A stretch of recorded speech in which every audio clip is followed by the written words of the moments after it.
we were talking about this the other day. I feel like the thing about spirit animals, like some people get like weird about anything woo-woo, but it's not. Well, it's like a matter of when you can identify yourself with some characteristics that an animal holds. You feel like you can see it outside. You can be objective, and that's like 99% of the work. Yeah. So I feel like it's such a good storyline to look at outside your body and go, I see how I am being that. And I would have always assumed I was an elephant because since I was a kid, I've had this strong call to work with them, and mostly because of how they're treated, by tourists, and so I always had a strong call. So I just assumed with my childhood that I was an elephant, but it turned out I'm a red fox. And then, but when you actually read what the red fox is and what the elephant is, I'm so much more the red fox. So, wow, I'm a cat. An Egyptian Sphinx, specifically, apparently. Yeah. And I've always been a crazy cat lady, so I never was like, a cat's my spirit animal. It seems too cliche and obvious. And then Jade's like, oh, you're an Egyptian Sphinx cat. I was like, that fits. That fits. I guess we can have more than one, though, right? So you can, but what my shaman teaches is that my fox, I may be a fox now because that's what I need in my life now to be focused on those traits and strengthening those characteristics within myself and using that animal ally for this transition in my life.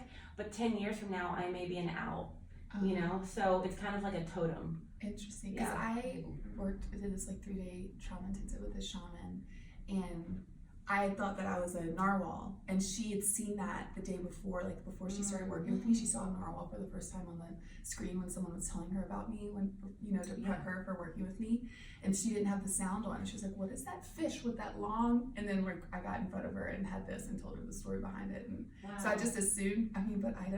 This is all new to me. I also wanted to tell you, my shaman teaches, and I saw in a ceremony that our ancestors are reincarnated as our future generations, so it gives us a greater responsibility to heal and break generational curses. But it makes so much sense with you seeing Tom as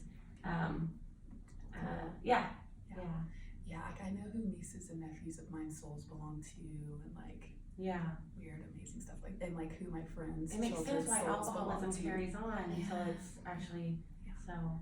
And if you do real soul healing, you can heal 7 generations back and 7 generations forward. Yes. That's heavy. It's so beautiful.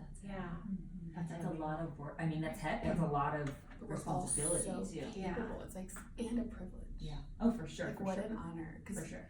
This healing that I'm doing, I know it's healing my dad, and then are we recording? No. And he will be my 3rd child. I am recording on video, but anything is all you. Yeah, a lot of this stuff, it's interesting because there's only a few people. I mean, there's certain people I can tell too, but I was telling her my message needs to be able to go bigger, and there's certain people that it would just, if they heard some of those things, it was they couldn't hear the rest to be true for them. Understand. So it's you can give, and then people that can hear more, you can give to hear. People that can hear more, I'm always interested, why do we have these gifts? I can smell, and it's not an alcohol smell. I have this smell that I get if an alcoholic's in the room, and I can sense who it is, almost like an animal. Wow. But what use is that? How does that benefit? So it's interesting how we get these gifts. Yeah, maybe being some sort of light to them, knowing that without judging and saying, alienating. Yeah. So the only thing I'm going to read from my phone is your bio, because it's longer than usual. Oh, than the usual. Where's my bio from? I wrote it. I'm I don't think I've done a long bio. We do very long bios. We typically do, but for the rest, we'll be. Okay. I won't be looking at my phone. Yeah. Oh, so I'll hit record, and then so normally we do hour-long shows, but for you, we're just gonna do 3 regular questions, 3 staple questions. Okay. So but your story is probably the longest to answer, but it's the best. So. Yeah. Will you keep this up for our staple questions just so we keep them in there? I know I'll scramble them. Okay. All right, good. Welcome, boys and babes, to our little life-giving podcast we so gratefully live our bliss through. It's the Magic Hour, a place where we navigate through life's peaks and valleys with all the vulnerability and shamelessness we can muster. With the help of world-class guests from all walks of life, we uncover new truths and valuable tools for manifesting our highest potential. I'm your host, Mercedes Terrell, along with my partner in shine, Jade Bryce. Hey, you guys. We're in Telluride for Mountain Film in Colorado, and we ran into the amazing Ruthie Lindsey, who I've admired for quite some time, and we're so excited to share this in-person convo with you guys today. She is such an open soul, and I know you guys will just get warmed up in her sunshine today. So without further ado, let me introduce a woman whose life has allowed us to watch beauty spill out of brokenness. Ruthie has been given a story that needs to be heard, a true story of pain being transformed into joy, one of intensity and immense triumph. Now a speaker, podcast host, social media figure, and author, Ruthie travels the globe sharing her story, empowering others to find purpose in their pain, to look for beauty in the midst of their brokenness. Her upcoming memoir will be available in spring 2020. When you see her smile, you guys, I've just truly never seen so much kindness and joy radiate before as what I see in her smile. I'm so excited to welcome Ruthie Lindsey. Yeah. Wow, thank you so much. I'm really touched. Thank you. Thank I'm you for so taking honored the to be time. here. This is not the place that you typically want to go do an interview in because there's so much else that you want to do. Indoors. Oh, wow. And we listened to Unspoken. We're huge fans. Yes. I cry every single episode. Thank you. I sent Jed's and Sophia's, and then the chef. Eduardo. Yes, I've sent that to so many people. Yes. And it's interesting because I had never met you in person. I of course knew who you were because everyone in this circuit loves you. But in your show, when you talk, you there's this joy and kindness and sweetness, and it's like that. You just feel that feeling of everything's gonna be okay. And when you listen to it, but in the back of my head, from my own insecurities, I was thinking no one can really be like that in person, not that you were faking it, but I just thought no one can really be like that. And then when I met you in person, it was I have never seen such kindness wrapped up in a smile. And even saying, so I was thinking too, when you say, I'm Ruthie on your show, it doesn't even sound like you're saying Ruthie, it sounds like you're saying, I'm kindness, I'm joyful. So I feel like it's funny. But you have one of the most empowering and just awe-inspiring stories. Can you share that with our listeners for those who don't know? Oh, yeah. Well, first off, just thank you. I am so deeply touched by your kind words and generous words. Thank you. Yes. So basically, I'll try to give a very quick elevator pitch. And if you want to look online, there's a lot of information out there with my more details. But the overview is when I was a senior in high school, I was hit by an ambulance on my car door, going 65, and I broke 3 ribs, and I punctured my lungs collapsed, and my spleen ruptured, and I broke C1 and C2, which are the top 2 vertebrae in my neck. And just for reference, anyone that breaks above C5 has a less than 5% chance to live and a less than 1% chance to walk. But I was very lucky, and something was protecting me in a really beautiful way. And I was on life support for a long time, and back then they took bone from your hip and wrapped it with wire for their spinal cord fusions, and that was just the typical thing back then. So I was in the hospital for about a month. I don't remember a whole lot from it. It was way harder at the time for family and friends because I was sedated on life support, knocked out, completely drugged. But I remember feeling very peaceful and feeling very, now when I can look back, I was always very calm, and I think I was just surrounded by such love, spiritual love, family's love, and I felt very peaceful. I never remember freaking out. There was just a love surrounding me on such a tangible, complete level. And I left there after almost a month with a big neck brace, with a bunch of wire in my body and without a few organs, and just, so lucky, with the neck brace, that's it, walking.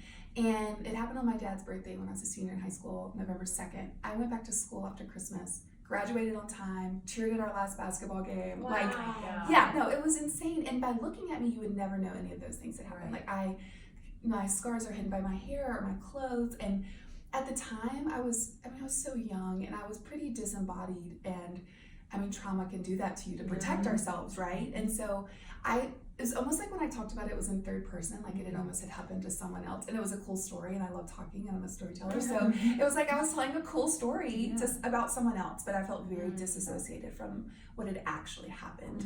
And I remember like the year after my wreck, on the date of it, I went home from college to be with my family for my dad's birthday and the anniversary of this big thing. And we were sitting in the service, and they talked about, you know, how thankful they were that I was there. And my mom was just bawling, like could barely breathe, bawling. And at the time I was like, hello, what's the problem? I'm here, everything's great. You know, like I was 7 on the Enneagram, which we just want to avoid pain and like hard things. So I was just like, hello, everything's perfect. You know, like I had just pushed it down so much. And I actually didn't cry for all 4 years of college. Like I gotta like stuff my feelings with like emotions and food. And I just didn't stuff my emotions with food, and didn't deal with what had happened. But I moved to Nashville about a year into being there. I met my first boyfriend, and everyone was very excited because they were like convinced I loved girls, and the whole time I'm like, that would be a fucking dream. I wish I loved girls. I mean, I do love girls, but I don't have sex with them. Sadly, I mean, maybe that'll change. Who knows? Here for it. So anyway, married my first boyfriend 10 months later. We were babies and idiots and Christians and felt guilty about sex and just all the rules, you know, and had just a very limited view on all of that. So, which I regret none of it, but we were babies, you know. He was 21 when we met, and about a year into our marriage, I was like walking in front of a Starbucks, and this crazy shooting pain went up my neck, and we were like, I thought I'd either been struck by lightning or shot, because it was that intense, and it knocked me to my knees, and I think I passed out for a second. I was like blacked out, and I remember it felt really inky in my brain, and I was left with like a very intense migraine, and scared the shit out of me, as you can imagine.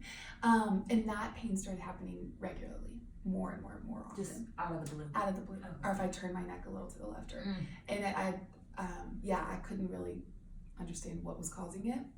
So I started going to all these doctors. They started having me do these films. Every time the MRI would come back, there'd be a film with the black spot on it. And they'd say, oh, that's the magnet, the machine interacting with the wire from your fusion. And so they basically just were like, everything around it looks fine. Started me on like therapies, nothing helped.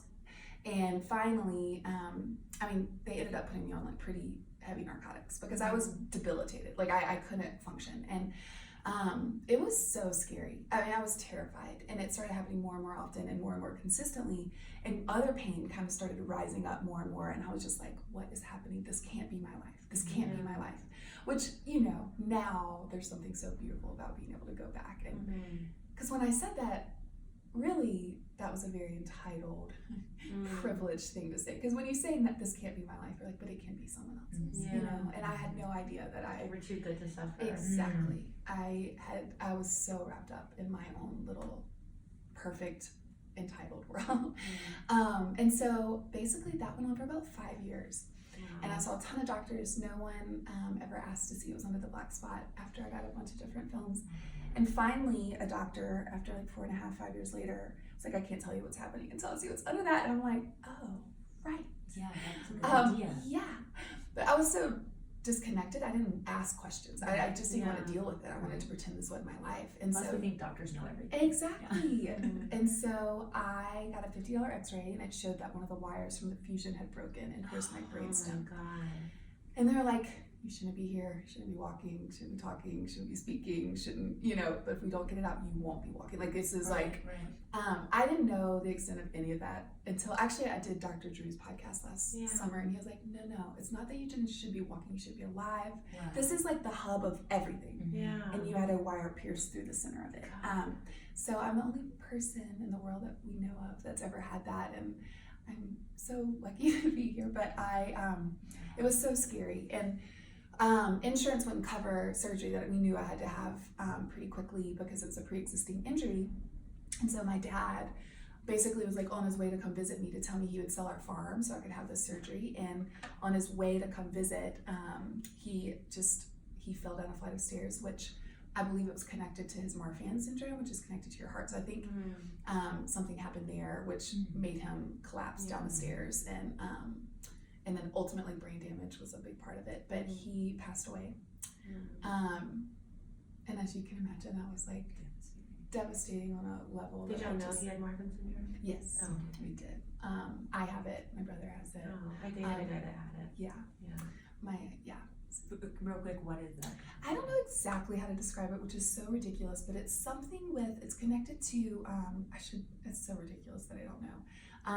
No, it makes, we don't know. You yeah. can say anything. He speaks about it. He goes around and raises awareness for it. He was the lead singer of Mice and Men, and he couldn't perform anymore because of it. Wow. But because his heart rate would get up too much. Yeah. It's something where it like detaches, and like there's like a very loose something, like the lens of people's eyes can fall out. Their heart can detach something. He had to get a heart transplant, so he has like a photo of his heart, which is crazy. Like not many people have. He had a very extreme case. His mother passed away of it also. Wow. So, It's serious. Yeah. But once you know, you can take a medication, and there are, everyone doesn't have that extreme of a case. But anyway, he passed, and it was super traumatic, as you can imagine. And for me, and just for our whole community, like he was such a light, and his eyes truly glowed. And if he came in a room, you'd want to be in his presence because it felt so good. His light was so bright. You. Thank you. Thank you. He made us all feel so loved and so special. Every time we leave him when we were children, he'd say, "I love you so much. Remember your manners, and always look out for the little guy." And he wanted us to see the people that everyone else missed, and see them and enter in and love them, not just like notice it, but do something and let them know how special and needed and worthy and valuable they are. And that's what he did. And so when he passed, it was actually so beautiful. My godfather ended up setting up this medical fund in his honor, and this insane amount of money was raised because people would be like, "Your dad bought my prom dress. Your dad fixed my roof. Your dad pays my rent. Your dad sent me to school. Your dad sent me on my senior trip," and just over and over. And we did not grow up with a whole lot. I grew up on a farm, and in the middle of nowhere, he like plowed our garden with a mule. The cutest man that ever was.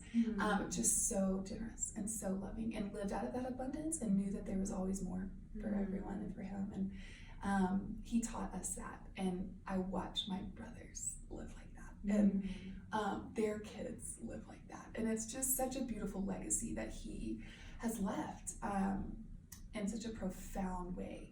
So I ended up choosing Mayo Clinic, and they removed the wire, took bone from my other hip, and then refused it with more titanium screws this time, not wire, and it was really hard. I thought I lived at like a 9 or a 10 before that, and I was like, just kidding.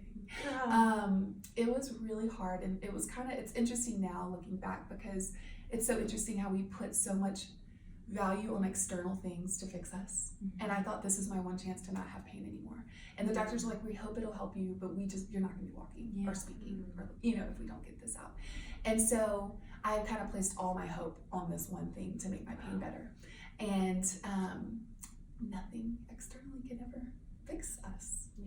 Ultimately, right? It can help us, but it can't ultimately do the healing work that we can only do inside. And so I left there, ended up getting pretty severe nerve damage, and like my whole right side is just on fire at every second of every day, and neck and back pain. And so I walked out of there with another neck brace with a wire in my hand, and right back into my bed with more drugs this time. I mean, I was on like the highest level of fentanyl patch you could be on. I was on morphine pills, hydrocodone, Lyrica, Ambien. I mean, just name it. I've tried it, used it, and I just didn't want to hurt all the time. So I took everything they recommended. And with chronic pain, you just have to take more and more and more. So I like plateaued and stopped taking more at a certain point, and then I was just maintaining my addiction essentially, because it wasn't helping anymore. I would just have no spleen. No spleen. So your body's processing at a different not being able to filter it out. Exactly. Yes. So it was just, and I mean, not to be graphic, but here I go. Like literally on all those drugs, like I did not shit for all that time. I would go twice a month. I'm so glad you bring that up. I call myself a hacktivist. That's a poop and period activist. Yes, Mama. Yes. Okay, because we've been acting like we don't do that. Oh my God. So long. Every time I shit now, I literally want to Thank have a you. party. It's my favorite thing. And I go I- several times a day. I'm like, oh my God, every time it feels like a Christmas miracle. And I'm so grateful. Because literally I would take a crazy amount of medicine to go twice a month. And it was so painful. Right. Literally, Like childbirth. truly, Right. Yeah. I've it never was had a the child, most but I'm pretty sure. painful. Yeah, next level. And so that was just an added, so I didn't want to go through that. So I just would only let myself do it like twice a month. I mean, that went on for years. And so you're just holding all these toxins. All of these toxins. And emotionally, all of it. And now, which I'll get to later in the conversation, how I've learned how to like heal my pain is releasing all of the emotions and toxins and all the things, which we'll get there later. But anyway, You're holding all of everything it. in. Holding Everything. in. Absolutely. And Not numbing just myself. food, I mean everything. Emotions, That's pain, right. yeah. That's right. Swallowing emotions, numbing myself. And what I know now is like when we numb the painful things, we also numb every good, beautiful. And my favorite quote is that Khalil Gibran quote is the deeper sorrow carves into your being, the more joy you can contain. And I, for 7 years living my bed, numbed my pain at all costs. I didn't think I could handle it because it was so much greater than anything I could fathom, And so literally walked back into my bed 2 more years, ended up catching C. diff in the hospital, which is the opposite of like literally just shit your pants all day, every day. Literally like 15 times a day. It was the craziest. That's just when I didn't make it to the toilet. No, it was the gnarliest. So it's like this crazy bacterial infection I caught in the hospital for an endometriosis surgery. And it took me over the edge. And I used to call it a breakdown. Now I call it an awakening because language is so important. But it took me to a level. I hit a wall. Everything imploded. My life imploded. My marriage was coming to an end, which can you imagine how hard it would have been? Like, he was a baby and I was this certain way when we got together, and a year into it, I'm a shadow of myself. And he stood by me for so long, and I am so grateful for that sweet soul. But of course, it was more than he could handle, and we were babies, and so that, was coming to an end, and he kind of couldn't take it anymore, which I couldn't take it anymore. It was awful.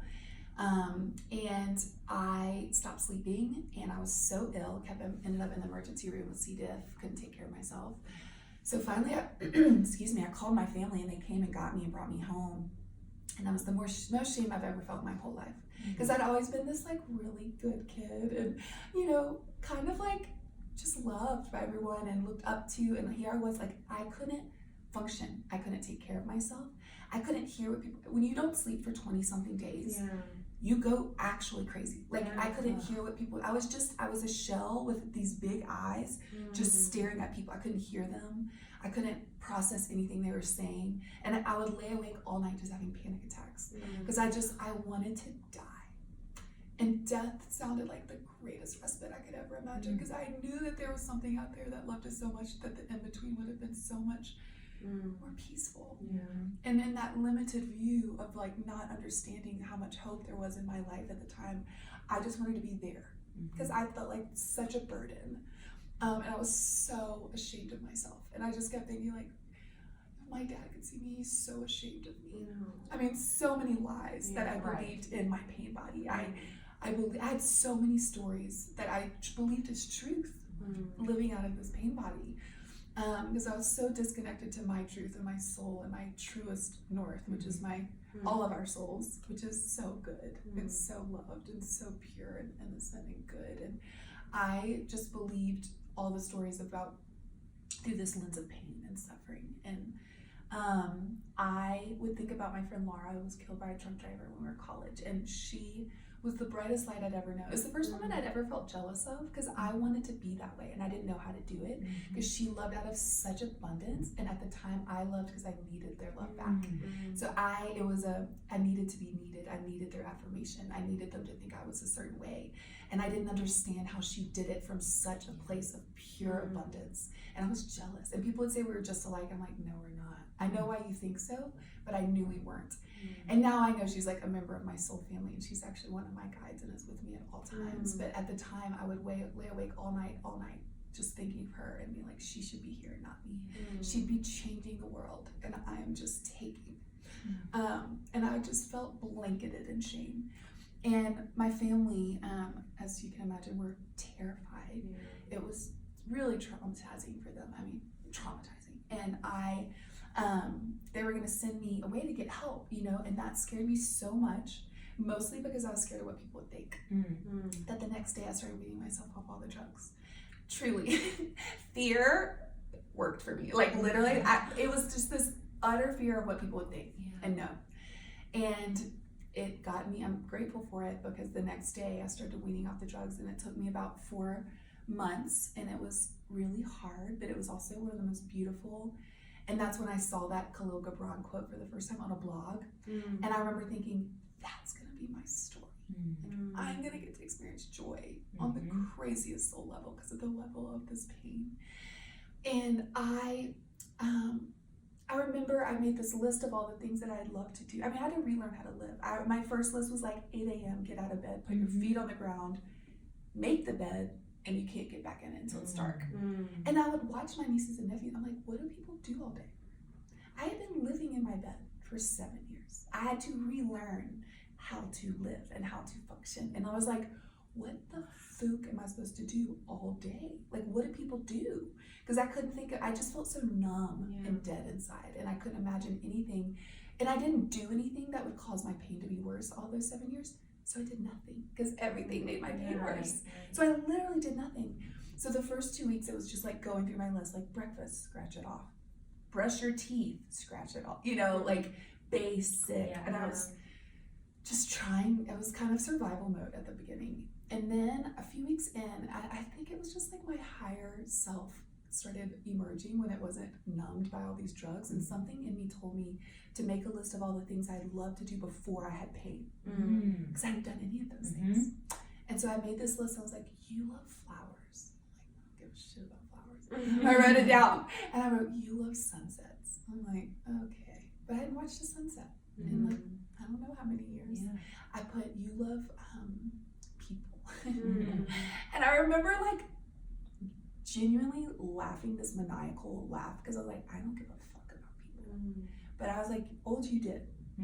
And so each day on my list, I'd add one of those things that I'd make myself do something from the list of things I'd love to do. So at first it was like, I'd go outside and like pick or smell flowers.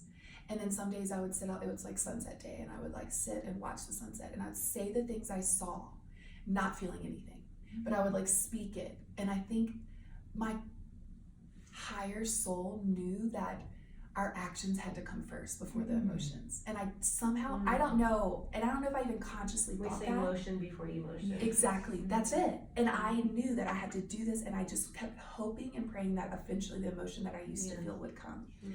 And it was so precious, like all of a sudden, and it was probably like 2 more weeks into doing that practice. So altogether like a month in, every day. I mean, that was my full-time job. I hadn't worked in years. And all of a sudden I remember one day having this vision of myself like getting glasses for the first time in 2nd grade and being like, oh my God, Mom, like look at the sky, look at the birds, like look at those leaves. And all of a sudden, and I'm doing these actions each day, the emotions started coming, but they were so much deeper and so much richer than they had ever been. And I was like, I just kept going back to that quote, like the deeper sorrow, carnage being the more joy. And I was like, I understood what it meant. And only on like at the beginning stages level, but I was starting to understand, like it was I mean, I still can't cry when I see a beautiful sunset, because I'm like, it's such a gift. And I didn't see a sunset for like 7 years. And it just, I mean, from there, it just grew and grew. And as my mind started coming back, because it wasn't fogged from all these narcotics, I mean, my pain was still gnarly. And, weaning off drugs is not fun. But I was committed, because I was like, my brother, I remember him saying, babe, you can lay in your bed and hurt all the time, or you can like get up and live life and be with people and love people and hurt. Like, what's your better option? And it sounds so simple, but I was like, it isn't though. Yes, and so I just started this new path, and I started coming home to myself. And more hard things happened. My husband did end up leaving, and thank God it took me 4 months to get off all the drugs. It was about a month after that, and I was clean and my mind was clear, and I knew that my natural inclination was to shut down, check out, isolate, go back into my bed, and I was like, that'll kill you. And I knew it. I would die. I knew it, and that scared me. And so I wouldn't let myself. And I started this whole new journey. I started an Instagram account, and I started posting. It was kind of like my joy journal at the beginning, and I was just looking for beauty, because I felt like all I had seen was through the lens of suffering and pain. So then I went kind of to the other extreme, and I just was looking for beauty and speaking it out loud every second I got, and that became my medicine at the time. And I was posting a lot, and all of a sudden I started having people that didn't know me following me. This was probably 8 or 10 months later, and I started getting these messages from people, and they'd be like, you live my dream life. This is my dream life. I wish I had your life. You have it all, blah, blah, just young. And I remember feeling so sick, because I was like, oh, what a disservice I am giving to these beautiful women, because I'm only giving them these beautiful pictures, which I thought that was my medicine. Right. But what I didn't realize is by leaving out the both and sharing the full picture, I was doing exactly to them what I felt when I laid in my bed in 7 years and looking on Facebook and looking on MySpace and being like, I'd do anything to be out and having these perfect lives and playing with my children, which that was my deepest desire from 5. People say, what do you want to be when you grow up? I'm a mom. And not being able to do that and feeling like that wasn't a chance for me was such a deep loss. And I'd look at people playing out with their children and living these beautiful lives, and I was just in my bed with the windows barred and watching TV and eating my feelings and being so depressed on every drug under the sun. And so I just was like, this is not okay. And so I ended up writing out my full story, and it was messy. I mean, I'm not a writer. I just wrote it all out the way I talk, and I said all of it. I talked about C. diff, I talked about my divorce, I talked about my chronic pain, I talked about all the ways that I had fallen short, but then I talked about the freaking radical grace that I felt covering me so fully, and how loved I felt, and the joy that I'd begun to experience on that soul level. And I remember when I had published, I was at this little coffee shop in Nashville right by my house. I was thinking I just sealed my coffin. These people are gonna run away from me. But I knew I was supposed to do it anyway. And of course it did the exact opposite. Because that's such a story, right? We believe that our painful places, and that's why I have my podcast with my friend Miles. It's called The Unspoken Podcast, with the idea that our secrets are the things that keep us sick. And when we don't speak out loud the things we feel shame and darkness, literally it kills us. It eats us away. And that speaking it out loud in a safe place, bringing it into the light, takes the power away. And that's where healing can begin.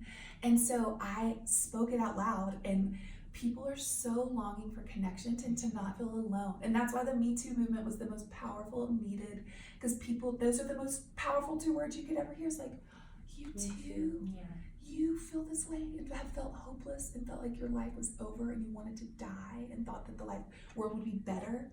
And we can hear those lies and then remember the truth. But if we don't speak them out loud, you can't remember the truth if it doesn't come out into the light. And so from there, people started asking me to speak on podcasts. And I had never even spoken at my brother's wedding. I never, but then I was asked, and I was like, I'm learning to say yes, because I said no to everything for 7 years because of my pain. And so then I just started saying yes. And I'm a 7, so I'm extra and a glutton. And so balance has been a beautiful thing that I've learned in the last few years. But I just started saying yes, and I was like, I got asked to speak at a conference. It was my first, and I was like, this could go really bad, but I'm gonna say yes. And it was so beautiful and so precious. And I was like, this is why I'm here. I didn't know until right now. And it's interesting, that bio is there's some info in there that just in the last 6 months I feel are different. I used to say my message is finding beauty in the brokenness and joy in your suffering. But now, what I believe with every ounce of my soul, because I've learned how to heal my pain. And this started in the last 6 months. My pain has been worse every year for 15 years. And just in the last 6 months, I've learned how to heal it. And now that's not my message, that we find beauty in the brokenness, because we were never broken. That's our pain body story. Our soul, we are whole. We are so whole, and there's only original goodness and love and innocence and purity. But then life happens, and these stories get put on us, and hurt people hurt us. Yeah. And church says things that aren't fully true, and we have all these stories. And as I've gotten to start unwinding these stories and coming back to my true north, I realized that all of my chronic conditions were trapped emotions in my body. Yes. All of them. And so when I started doing shadow work, which was literally when traumatic, painful things would happen, I wasn't taught or shown that I could feel anger or rage or anything. I was like, no, smile, be pretty, don't you dare. You know, like, you can't act out, you can't throw a fit, you smile and be pretty. So I swallowed all of those emotions from a very young age. And my parents did the same thing, because they weren't taught any different, you know? And as I started learning in the last 6 months, the path of least resistance is say, I'm the only one in the world so hurt. Of course I'm going to hurt every second of every day. Like, you can't fix me. Every doctor I go to, I'm like, you can't help me. That's what I think in my head. I'm like, but it can't hurt to try, but you can't help me. And then all of a sudden I had this full awakening, and like, everything's a part of my healing. I go on walks, I'm like, this is a part of my healing. I go to everyone, I'm like, you're going to be a part of my healing. I listen to music, I'm like, this song is a part of my healing. But the only thing, I went outside of myself for so long, like, doctors fix me, make me better. Husband, fix me, make me better. Teachers, fix me, make me better. Healer, fix me, make me better. You know, family, friends, community, and only we can do it. And so in the last little bit, like, I learned this practice called journal speak from this beautiful woman named Nicole Sachs, who studied under Dr. Sorno. And basically every morning I wake up and I open my computer and I talk to my spirit inside of me, God, and I say, show me where it hurts. And for 20 minutes, and I talk about this more, I just posted about it. There's more details, but I know we don't have a ton of time. But every morning for 20 minutes, I connect with Source, and then I say, show me where it hurts. My eyes are closed. I could be on the wrong keys. It doesn't matter. And I lose my mind on the keys. And whatever comes up, it could be stuff from the past that were painful, things that were little that you wouldn't even think, because you start by making 3 lists, like childhood, present day, personality. And anything that comes up, like, no one would know what second grade playground means, but I do. And it came up, so I put that on my list. And it's just a darted list. And like, some of it could be super big T traumatic things, and trauma is anything that's less than nurturing. So some are little T trauma, but it's still trauma, and your body is still holding on to it. So it's like, when blah blah blah broke up with me and wouldn't talk to me anymore, or when this person stopped being my friend, but it came up, so it's real. My body swallowed it. And then present day is anything 18 to now. It could be like, I want to punt the electrician to space that like cheated me, or rape. It could be anything that comes up. And then personality, or all the things, all the masks you've worn to be okay in the world, to think that you're acceptable. So, you know, I put do-gooder, or needs affirmation, or codependent, or all these things that I've done in the past that I thought would help me be okay in the world. And so every morning, I used to look at the list, I don't really need to anymore, but I connect to Source, they show me where it hurts, and for 20 minutes, you set an alarm on silent, and I go off. I mean, I have called women some of the ugliest names that have never come out of my mouth before, but I thought it when it happened, and it was never true, but my body believed it. Like, my husband left with a good friend of mine, and at the time, I just swallowed it and got depressed to myself, but never let myself feel the emotions I felt. And then I moved to forgiveness and moved on and just pushed it down. But I never felt out loud or spoke the things that, because I probably felt too shy. Like, a sweet Christian girl can't talk like that, or can't say that, or can't express that, or can't feel that. That's not okay. That's not what sweet girls do, kind girls do. And so 20 minutes, I mean, there are times I'm like, how fucking dare you, blah, blah, blah. I will scream, I will cry, I will weep. And then there's other days it's just so heavy and so sad. And the second 20 minutes is up, I select all and I delete it. Okay. Because it was never true. But you got it out of your body. It was never true, but my body believed it was. And my brain believed it was. And our brains, everything starts and ends in your brain. So my body believed I was still in that trauma mode of that experience. So you select all and delete it. And this part I've added in that feels so deeply important to it. When I'm done, it's deleted. I meditate, and you can pray, you can talk to Jesus, whatever feels so good to you. But I connect to Source, and I cover myself in to Divine's love from head to toe. I mean, I like shoot down to Mother Earth and Father Sky, and I cover myself in just divine love. And from that place, I literally will watch like heart bubbles come out of my soul and going into whoever it was that I lost my goddamn mind on that morning. And I will cover them in so much love and so much goodness, and I will thank them for everything they've taught me. And I'll see their soul, not their pain body. And that's so important, because their soul, their essence is good. Everyone's is. Hurt people hurt people. And when, like what Oprah said the other day, like when people act horrendously, you don't say, why did you do that? You say, what happened to you? And almost picture them as a child, a hurt child, because you wouldn't be mean to that child. No, right? Never. And so I see their soul and I cover them in so much love. And I will just, sometimes I still see a cord connecting us, and I'll like envision myself cutting the cord and handing back their pain. And I'll say, I'm giving this back to you because it was never mine to take, and it wasn't loving to take.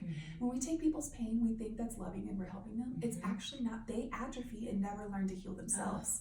It's not loving. It's enablement. It's enablement, and it's honestly, it's a disservice to them. And we're carrying around these pain bodies of ours and all these other people. Like, I've learned how to cover myself before I go, because I feel everyone's energy in the room, and I know you do too, and I know you do too. And I like grounding cord on. Yes, and I will literally say, I'll cover myself from head to toe, and I'll say only things that are loving, of service, and true are welcome in, and only things that are loving and service and true are welcome out, and everything else is not mine. And so when I leave a room, I can feel the trauma, I can feel the pain, I can feel the insecurity, I can feel the loss. And I don't take it with me. I'll go, I wash my hands, because that water is cleansing, and I leave, and I am only responsible for my soul, and being a conduit, and being love, and being hope, and being grounded presence for whoever it is that I'm in front of. I am not meant to take their pain on. I can see it, and I can hold space for them, and then I leave it with them. But grounded presence is the most beautiful thing we can bring to the world. Something I've only learned in this last year. Same. And how to do it. It's so, there's like meditations that my healer has taught me on how, and she told me this beautiful story that one time she was meditating, and Mother Mary came to her, and Mother Mary took her to all the different realms. And first she took her to the suffering realm, which is majority of the earth right now. And she felt everyone's pain, and she was like, what can I do? How can I fix it? How can I change it? And Mother Mary put her fingers 3 below her belly button, and this is our power source. The root chakra. Yep, this is where we connect Mother Earth, Father Sky, and there's a fire there that we can like enlighten, and when we ground and meditate. And she said, Mother Mary said, get grounded and present. So she started meditating and like enlighten that fire. She like imagines her crown chakra opening, and Father Sky blowing wind down her head, down her throat, down her stomach. And I use my breath to help it. Like I'll go like I'm blowing out a fire, and I'll start feeling heat under my hand. And from that place, so she would start meditating, and the second she did, she started watching suffering lift off the suffering around her as she got grounded and present. And then Mother Mary took her to the enlightened realm, and she saw enlightened beings. She's like, well, how am I supposed to help them? They're enlightened, they're awakened. And she said, even enlightened beings still carry around suffering and pain. And she said, well, what can I do? How can I help them? 3 fingers below her belly button. She said, get grounded and present. So Sandy started meditating, getting grounded and present. And again, she watched suffering lifting off of those around her. And then Mother Mary took her to like the evil realm, the dark spaces. And of course, it was so overwhelming and sad and traumatic. And she was like, what can I do? How can I fix it? And again, Mother Mary put her fingers 3 below her belly button so they get grounded and present. And she did, and she started watching suffering lift off those around her. And that has been such a beautiful message for me, because I was feeling overwhelmed. Like, I know the work I'm here to do, but like, I just felt like I was kind of losing myself, like giving myself away to everyone. And she was like, you're not meant to give yourself away, actually. And like what grounded presence meditations is filling your cup back up. And then you go out in the world and you can pour it out. But if you're not filling your cup back up, you're going around with an empty cup. That's why people burn out. That's why it's not sustainable. That's why they act out, because they're living out of their pain, because they're never healing and filling back up. So anyway, that's a detour of what this healing work has been for me. But every morning I do this shadow work, and then I do a deep love meditation for myself and for the souls that, you know, have been a part of my pain story. And in 9 weeks since doing that, my pain is 80% gone. Wow. Gone. And I know it'll be 100% gone. I know.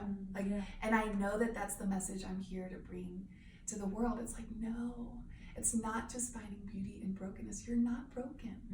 You are not broken. You were created to heal. Our brains were created to heal. Our bodies were created to heal. And these trapped emotions that are living in our bodies are longing to come out. I used to think my body hated me, and now I'm like, oh, this beautiful body that I chose, that's been holding my soul and divinity, like it loves me so much. And all of the pain was like, hey, I'm here. I'm here. Come home to me. I love you. Come home to me. And I used to talk about it like it hated me. And now, and I treated it that way. I hated it back. Yes. And I talked horribly about it. And I ate horribly. And I never moved. And I thought it was my enemy. And now I just want to honor her. Me. And I look at this beautiful body, I'm like, oh my God, thank you. And if I'm like having a severe pain place, I don't even call it pain anymore, actually, because our words are so powerful. I call it peonies. And I don't say I'm hurting anymore, I just say I'm not as comfortable as I will be, which I learned all of that from the Curable app. Because like our words are so powerful. What's peony? It's my favorite flower in the whole wide world. So I just, instead of saying I'm in pain, I was like, my peonies are showing up. And then when they are, yes, and when they are, I'll just say, oh, thank you so much. I know you're trying to protect me, but we're safe now. You're so safe, and I'm going to take care of you, and I'm going to love you. You can leave whenever you're ready. There's no rush. Right. There's no rush. I know you're protecting me. Thank you. And y'all, it's 80% gone. It's been like, the last 5 years as I've like chosen to live outside and live my life somewhat publicly, and I haven't talked, because I didn't want to make it the main feature, but I haven't talked a whole lot about how bad it was. But it was debilitating. It was debilitating. I'd go out and then I'd literally have to go get in the bed for a few days because I would just like want to go give myself to everyone and go live and see these experiences, like live in your bed or go experience it. And so it came at a severe cost because I didn't know how to take care of myself yet. And I was just like, go be with everyone, go do all these things, go see everyone, go travel.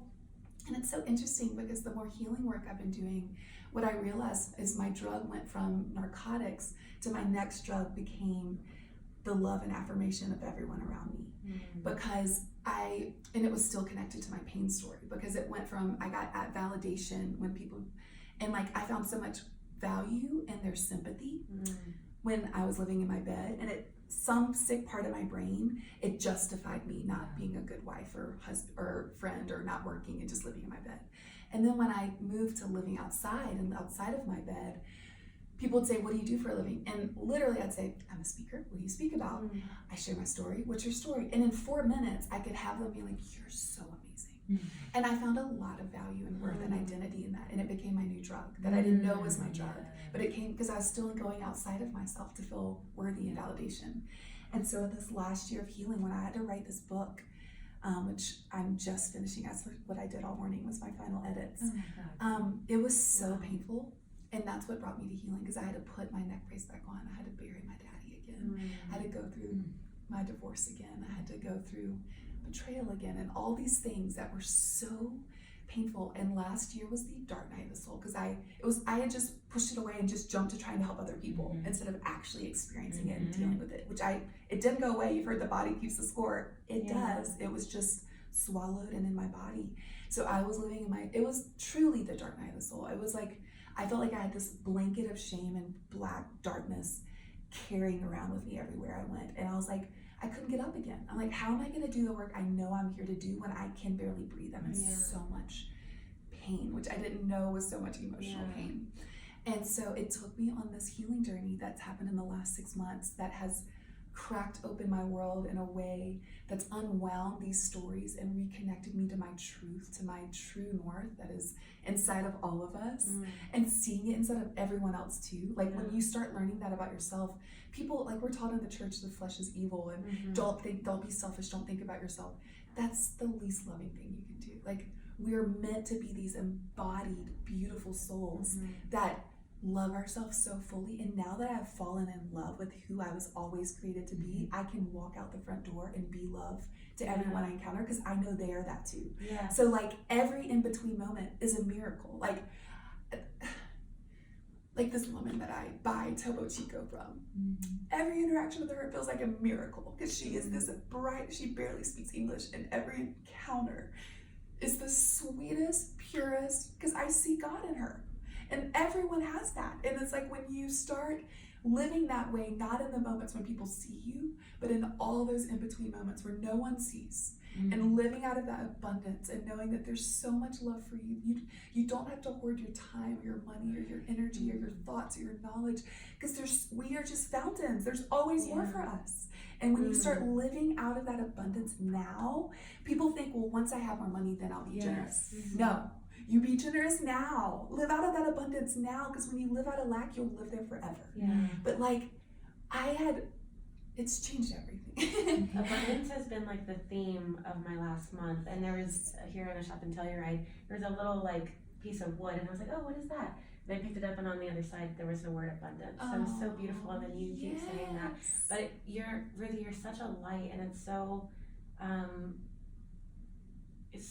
much message that it like came out of a dark spot in your neck, you know. And I'm so glad that you brought up that you switched the numbing from the pain pills to the validation, because well, two reasons.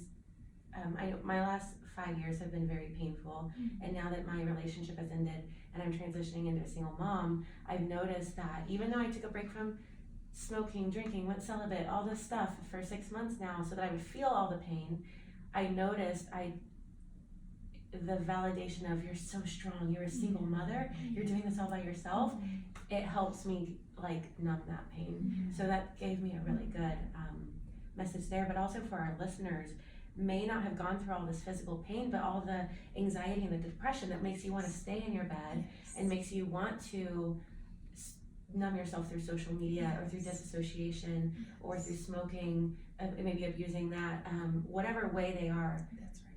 It's such a wake-up call that you're numbing yourself to all the beauty. And I might add that in my own life, I've found ways to incite pity from others. I know I get this from one of my parents in childhood. That was kind of their pattern. And I didn't recognize it until maybe a year ago or so. And I still see that come up again and again. And I don't know that you're speaking specifically to pity, but I know you have shame around this thing, so that probably plays a part of it when you were, people were doting on you and taking care of you in this. Well, I would thrive off of the me being so stressed out with so much work, or getting sick because I'm always going here and there on an airplane or whatever it was, especially with my romantic partner.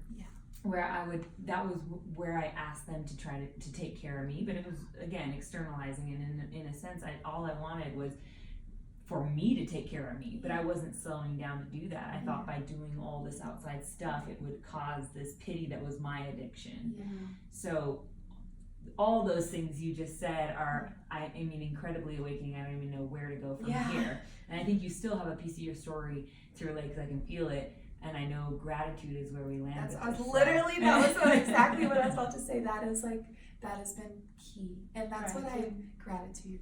That's a huge part of all of it. And I learned that from my dad. Like, we didn't grow up with very much, but I thought I was literal royalty, because he was so grateful for everything and so gracious and so generous, and that it was like, I didn't know we were poor. I had no idea. And that is something that has stuck with me my whole, that's always been a piece. Even when I was in the depths of living in my bed, I still felt grateful. It was covered up with a lot more of my pain body, but I still, I was so in love with my friends, and I was so in love with my husband. I was so in love with my tiny little house, and I always felt grateful. And that only expanded so much more when I changed the narrative. But gratitude has been, and seeing the gift, it's so interesting because hard things still happen. It's not but I feel like such a flat line now, because even when the most amazing things happen, I'm like, amazing, but it's a moment. It's just again, and when the really traumatic things, I'm like, it's just a moment. It's not. And so I feel, and every once in a while I'll feel myself kind of get caught up in it, and then I get grounded and I come back to my true north. And for the most part, I stay pretty even about all of the most mountaintop things to like what the world would consider really traumatic things. And it just feels, it's our reaction to everything that is what creates our reality, you know, and we're the only one that's in control of that. And so if I don't react to and even friends that I used to give a lot of, I took a lot of their pain, when I stopped reacting like, you're right, this is so fucked up, blah, blah, blah. I don't respond like that because I don't believe it's true. And so when I just listen and hold space, like, it's caused tension for some, you know, it rubs some things raw because they're used to getting a piece of me that I'm not willing to give anymore because it's not loving. That's the main reason my relationship failed. Is transitioning into that. It's painful. It's a painful transition, but the way the universe is so beautiful and so expansive and so inclusive is when we start walking in that truth, it just rises to, it's literally conspiring for good for us, and it rises to meet us. I can't, the miracles that happen all day every day blow my freaking mind on, and I'm, because I wasn't looking for them before, but now I see them everywhere. You'll find what you look for. Exactly. And before I was looking, I looked through the lens of pain, and so I saw pain everywhere I looked. I saw pain, but now I see hope, and I see people's souls. I don't see their, and so even people that I used to be like, I want to punt you to the moon, you drive me so crazy. It's changed how I view them, and when I love them from that place, not who I want them to be, but who they are right now, because their soul is so in there and good, it changes our relationship. I don't feel the same way about them anymore, you know, and like, and what I've also, one thing that I feel is so important that has just been so clear to me this year is, you know, something is true when it's inclusive, expansive, and loving. And if it's not all those three things, it's not the truth. And that's how I question myself if I'm hearing something, or if I'm telling stories to myself about a person or about a situation, or I'm hearing a news thing. If it's not expansive, inclusive, and loving, it's not the whole truth. It's huge. We're sitting here in Telluride for Mountain Film, and the theme this year is equity. Hopefully, as we've been hearing, the theme will always be equity here, you know, as an underlying current with this festival, and hopefully spreading out into the world. And that is a great, you know, 3-prong thing to make sure is always part of how you look at the world and how you decide whether you want to absorb something or not. I think that's so strong. Inclusive, expansive, and loving. And if someone speaks words over you, those aren't yours to take if they're not those 3 things. And when you think those things of yourself, that's not your essence. That's someone else's thoughts that have entered your space. That you have, you need to release. And one thing I did this year that was really hard, and now it's probably my favorite thing, is it kind of goes back to like when I wrote out the things that I love to do before I had pain. I would stare at myself in the mirror, and it was so hard to do, and I could only look at one little part of my eye. And I would say out loud, staring into my eye, the things that I knew were true, even though I didn't believe them yet. I did that on MDMA. I stared in the mirror and did something very similar, and it made a huge difference. Well, and our cells, our bodies, our brains hear us. So I started doing those things before I felt them. I'd say, you are so loved. You are loved. You are so good. You are so whole. I would never say you aren't broken, because I mean, we want that word. I'd say you are all positive so words. Whole.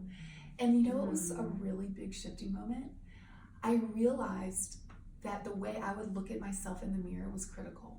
And the way I look at everyone else in the world is with these tender, soft eyes.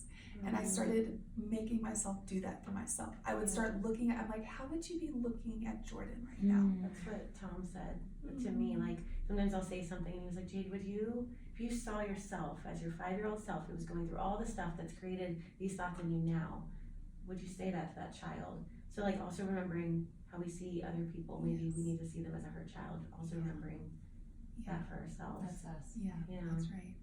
But it's just, I mean, it's changed everything. And now I know all those things are true. I breathe that truth. I stepped into that truth, but it wasn't that way. And that's, it takes time. This has been, I mean, I've been on this journey for a while. In the last 6 months, it's been like my full-time job. I think that when you start the practice, it's not a snap of the fingers, but because you're starting to practice, you're conscious Right. of when you're the opposite. Yes. And then it becomes muscle memory. That's right. And So you're it quicker. takes so much time, but Yes. And you're so much quicker to come back to the truth. You'll hear Yes. the other and like, wait, this doesn't fit anymore. it's just consciousness. It's yeah. yes, and that's what the Eckhart Tolle's whole thing Yeah. is, just being aware. Now, don't Yes. beat yourself up. Right. No. Aware and come back to the truth and Yeah. begin again. It's like all meditation is, Yes. come back to the breath, Yeah. come back to Yes. center, Yes. refocus. Every Yes. time you see yourself off the path Notice the that thought. you want to be on, Mhm. notice and return. So Ruthie, we our show's called The Magic Hour, so we always ask for a magic trick, but you've given us so I many. know. But we end our show asking a couple of staple questions. One of them, which you've already answered, but I want to see if it's a different answer, is if you could hug your younger self, what would you say? Oh. Mm. You precious, beautiful girl. Your heart is just so pure and so good and so loving, and I'm so proud of you. I love you, I love you, I love you. You are love. I was so lucky that I was shown that every day. I never went a day without knowing how treasured I was, which now I know is so rare. Yeah. But I walked in the room and my dad and my brother's eyes lit the fuck up. And I got to live out of that abundance, you know? I didn't know how to handle hard things, but I knew love. Yeah. Fully knew love. So I think too, when you were mentioning earlier about abundance, and now knowing that you're in this place where things roll off your back much easier, where something big might happen, catastrophic might happen, you see it, you go, okay, that's happening. What are the emotions that are actually necessary to move through it, and then come back to center, because it's not forever, it's a moment. yes. Jade was pulling cards this whole weekend while we've been in All Tenerife. abundance cards. All yeah. abundance cards, and one of them Yes. asks, what's something you can do to become more even keeled so that you can be closer to abundance, which I think is part of that. Being able to let things, big or small, be absorbed and move through your body and out, like we've been talking about, getting any of the toxic stuff out and keeping what is good. Do you have a way that you do that, maybe physically as well, besides what you've already talked about? I mean, it's definitely just more of what I talked about, like when I acknowledge things, and I, like the other day, something kind of hard, and my old me would have been, my pain body would have been like, that's so hurtful and so fucked up, truthfully. But I witnessed it, and then I trust in the subtle realms, and I trust that source is working out everything exactly as it's meant to, so I don't need to try to maneuver this thing that didn't feel good or fix it or anything. I'm like, I just trusted, and I just kept saying, like, I trust you, and I trust in the subtle realms that you are conspiring for good. And then I had the most beautiful night. It was like, and then the next morning, I did my initial reaction. I talked about, in my journal speak, I was like, that was really actually so fucked up. And because my original, I had that feeling, and so it still needed to be released. It didn't stay long at all, but it still came up. So and now I haven't thought about it since then. You know? Yeah. That was how you started. That was my answer to that card. My inner knowing that I could not articulate the way that you did. Yeah. So thank you. The next question is, if you could have the whole world read one book, which would it be? Can I say two? Yeah. Okay. I mean, I've probably given 50 copies of Tiny Beautiful Things out. Oh. And Yes. it's such truth. And then this one's a weird one. Okay.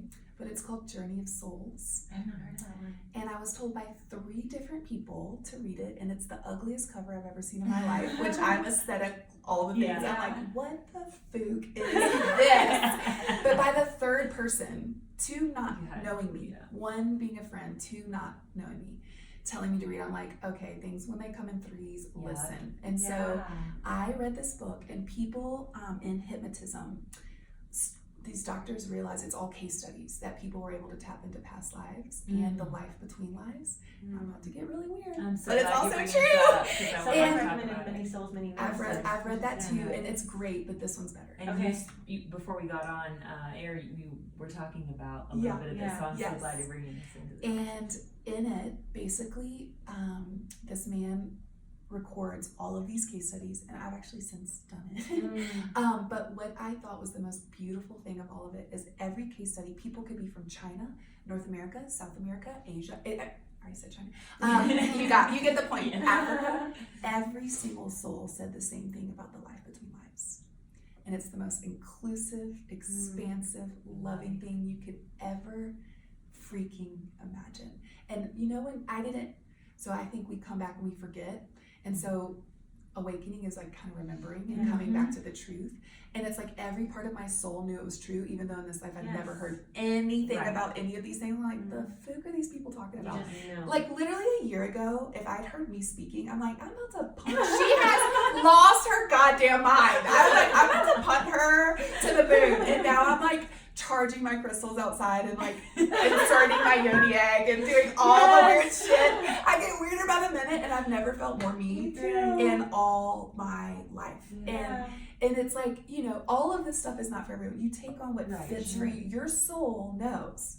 My path is not your path. Right. And so this is not saying, like, you take in what fits and put it in your tool belt and you move along, and what doesn't, leave it behind. And that's beautiful.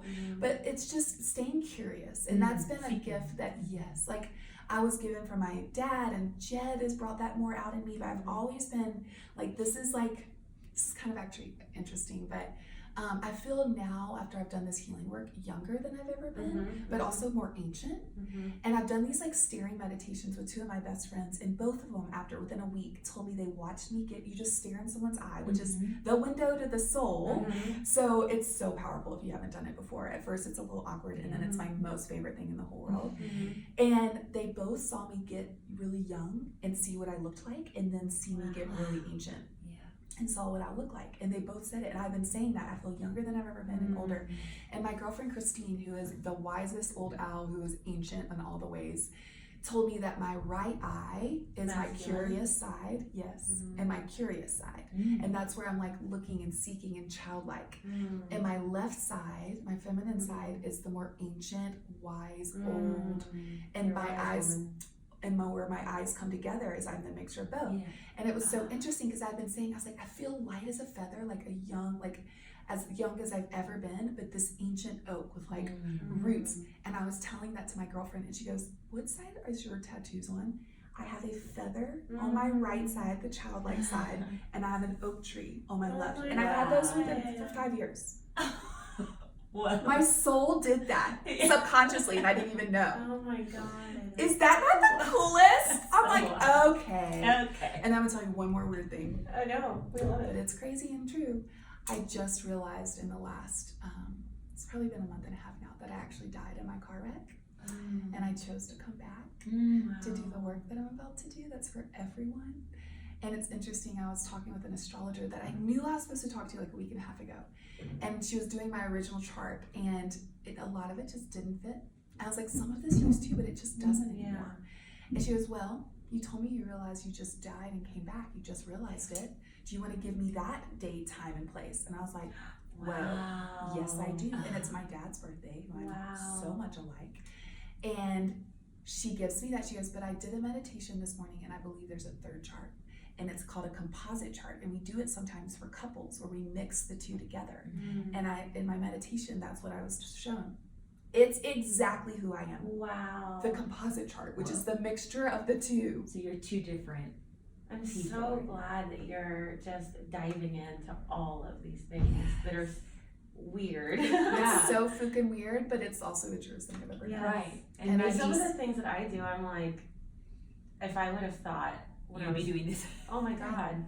Yeah. No, I would have punted but I a see year my ago. children doing it with me later. Right. And I'm already like, oh, you guys have I feel no the same idea too. what And you're to for. anyone listening that, you know, I like to go back to the science because I think all of us are working as bridges. Yes, to some that's degree. right. And so, and as you know, you have a audience that, if like we were talking about, sometimes you say stuff that they might turn off to, and we want people to stay open because that's how you get to cross this bridge and open yourself to so much more abundance, and that's what we all want for everybody. So, science comes into play in all of this. All of it. Like literally, there are books and books. Like the Curable app gives the science behind it, which that's not naturally how my brain works. I like the emotional part of it, but it's all a part of it, and it's all connected. There are studies and books. Like read anything by like one's called How to Change Your Mind. There's one Supernatural, Becoming Supernatural, Joe Dispenza, anything on the Curable app. They talk about the science of the like we create new neurofeedback loops. Like we literally have these new neurotransmitters that are rewired in our brain when we start living this way. You can rewire. I told you I saw during, I think I told you during an IS ceremony. I wasn't actually having a ceremony, and I was kind of stomping my foot about it because I put so much into it. And then I saw, I don't know if you remember those jelly little lanyards, things you could make braid and stuff as a kid. I saw those as my neurotransmitters, and she was unbraiding them and rebraiding them. And so I was like, no matter what, like, this medicine is rewiring me. Yes, it's so beautiful. Well, you're doing the homework. Doing the work, So the homework is an important part. Yeah, no, you have to. That's a part of it. Otherwise, All right, Ruthie. So, if you could whisper one phrase to everyone on the planet, what would it be? You are love, and healing is for you. Because I used to say you are loved, which you are, but understanding that you are the love. You already have that within you. So yeah, you are love, and healing is for you. I love that throughout this recording, you've made it apparent how you've taken fake it till you make it almost, you know, but sometimes people don't like that saying because it feels disingenuous. Well, the word fake. Right. But it's real. It's the same thing we're talking about with the science behind rewiring your brain. If you continue to see something over and over, I think you can compare it to how we get marketed to out in the world in media. You see like right now, dad sneakers are in. Okay, these ugly, huge, chunky dad shoes. A couple years ago, I was in Europe. I saw someone wearing those. I'm like, that is the most hideous trend ever. Never gonna do it. I literally am about to get to head to the airport in a pair of dad sneakers. Okay, just so you know. Because how many times I've seen it, and now it's cool. You know, you see it in the right ways, and the right light, and the right colorway, whatever the thing is that makes you finally attracted to it, or finally believe it's cool. So same thing with your brain. The way that we figure out how to fake it at first, maybe like, oh, I don't want to see a sunset, I got other things to do with my time or whatever, but I promised myself, so I'm going to stick to the promise, or whatever it is for you that maybe was what you decided to do. I don't know what told you, subconsciously or whatever, to go do it. But you put in the work, which is really tough. And then as you looked at that over and over again, and something cracked open in you, and you were able to then keep that open, makes it obvious that this is sometimes the way the human brain works. Maybe it's not how it works for everybody, maybe some other way, but that tool, I think, in itself is so important. Just go out there and be kind, say the nice things, find the reasons to be grateful, even if you don't feel the gratitude in you in the moment. Continue to look. Yes is the word. Exactly. And I like motion before emotion more than fake it, because because fake it it's a positive word. And if you're trying to put on this new suit of things that are true, loving, expansive, that's the things that you're going to do the motion with, not things that aren't inclusive, expansive, and loving. And that's can be just a really great center point, because if you're looking in the mirror and you're saying things that aren't those things, that's not the truth. And your body hears that, and it's going to hold on to that lack. It's not living out of expansive, it's living out of lack, and that you're not good enough, you're not worthy. That's our ego and our pain body, and none of it's true. It's just a bunch of stories that we've put on and dressed ourselves in. And the more you unzip these stories, it's almost like a snake skin. It's like you unwind, unravel, peel off these old stories that don't serve. They don't serve the greater good. And the greatest good that you can do on this planet is showing up as your truest, pure, loving light. That's how we become light and love in the world, is living out of that place. That's what changes the world. Because then you see the oneness in everything. I want to treat the planet better because I see I'm connected to those trees. I'm connected to those flowers. I'm connected to that dirt and that mountain and those animals. And I want to love and honor them because I understand the oneness now. And before, I lived in a very disconnected, disassociated, disembodied, privileged, not connected world. And it was just about me and what's right in front of me, and not in the bigger, expansive, inclusive realm. And the more you do this work, because if you tap into source, you're going to hear the exact same thing. The true source says the exact, like an enlightened Christian and a Hindu and a Buddhist, everyone says the same thing. The exact same, and it's loving, inclusive, and expansive. And you already are it. You are. Yeah, it's just a matter of finding a way to see it. And it's that's the thing. It's the remembering. The unlearning is the greatest gift you can ever do. Is the unlearning. Ruthie, I would say that you're a light worker, but I really feel like you're a shadow worker. But I've never felt so inspired and encouraged in a conversation before. I had goosebumps the entire time on both sides. And I feel like you could have sat in Oprah's chair yesterday and done that talk 100%. And you're so called to sharing everything that you're saying. So I know that it's gonna be so much light in the world. So thank you for sharing it with us today. Thank y'all. I'm so honored to get to be a part of it. Where can our listeners find you though? The thing I use the most is Instagram. It's just at Ruthie Lindsey, Lindsey. I have a website that I'm really bad at updating, but I'm gonna start this year because a lot of stuff's coming up. And then I have a book coming out. Spring, April 2020. And we're actually working on the final title, but I think what it is going to be is There I Am, the journey from hopelessness to wholeness. Because there's this moment after my husband had left and I hadn't danced in years, and dancing is my favorite thing that ever was. Ever. I look like I would listen to just like country music. I love the dirtiest hip hop you've ever heard in all your life. It's my most favorite. But I also am in love with Justin Timberlake. And the week, or like 2 weeks after my husband had left, Justin Timberlake's latest record had come out. And Jimmy Fallon had Justin Timber Week all week. Oh my God. And I TiVo'd it because that's what we had at the time. And every night he was the guest. And on the 5th night, he was the special guest. He did a 15-minute medley of all his greatest hits and did a history of rap 4. And it was literally when I would be like, I can't breathe, I'm gonna die, life is over. I'd go watch Justin Timberlake and I would laugh and I would started dancing. It was the first time I had danced. Dancing is so It's medicinal. And at one point I'm just dancing alone by myself in this room with Justin Timberlake. And the chapter in my book is my come to Justin meetings. And like some people go to Jesus, I went to Justin and it helped. And so at one point I'm like dancing and I can see my reflection in the window and I go, well, there I am. There I am. Wow. So that's, I think, going to be the title. That's beautiful. I do ecstatic dance on Sundays, and every time I leave, I feel more grateful for everything. For the movement of my body, for the people I danced around. Dancing is just, it's so powerful. Medicine. I try to start my mornings with my kids in a dance. I mean, every ritual in any indigenous place culture, in the world. I mean, and especially in the tribal core is dance. And this is part of the medicine. It is such medicine. Downloads, oh my God. I do 5 rhythms dance classes and it's like the highlight of my month when I have those. But it's embodiment. It's so beautiful. Get you in your body. Thank you so much. Thank you. This is really incredible. We could just let you go. We didn't even really be here. Oh, that's not true. I needed you here. Thank you. Thank y'all. Have you heard of Rebecca Campbell?